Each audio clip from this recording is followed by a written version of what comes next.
అమర్నాథ్ యాత్ర ఈ ఏడాది జూలై 3 నుంచి ఆగస్టు 9 వరకు జరుగుతోంది. మొదటిసారి 38 రోజులు తక్కువ వ్యవధిలో అమర్నాథ్ యాత్ర సాగడం ఇదే ప్రథమం. ఈ యాత్ర కోసం అదనపు భద్రతతో పాటు వివిధ కేంద్ర సాయుధ పోలీస్ దళాలకు చెందిన మొత్తం 581 కంపెనీలకు మోహరించారు.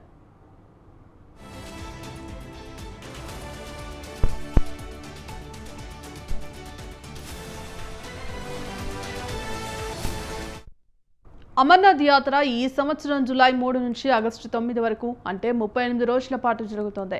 అమర్నాథ్ యాత్ర కాన్వాయ్ కదలికల సమయంలో రక్షణ కోసం తొలిసారిగా జామర్లను ఏర్పాటు చేయనున్నారు. దీనికి central or and police forces రక్షణ కల్పిస్తోంది.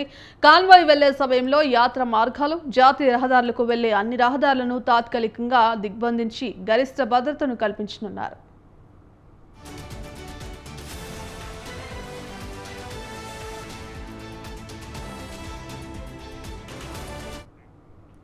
ఈ సంవత్సరం చేపట్టిన భద్రతా చర్యలలో యాత్ర మార్గాలను సురక్షితం చేయడానికి, క్లియర్ చేయడానికి, రోడ్ ఓపెనింగ్ పార్టీలో తక్షణ ప్రతిస్పందన కోసం క్విక్ యాక్షన్ టీమ్స్, పేలుడు పదార్థాలను గుర్తించడానికి మరియు నిర్వీర్యం చేయడానికి బాంబ్ డిస్పోజల్ స్క్వాడ్లు, కేనన్ యూనిట్లు, వైమానిక నిఘా కోసం డ్రోన్లు ఉంటాయి.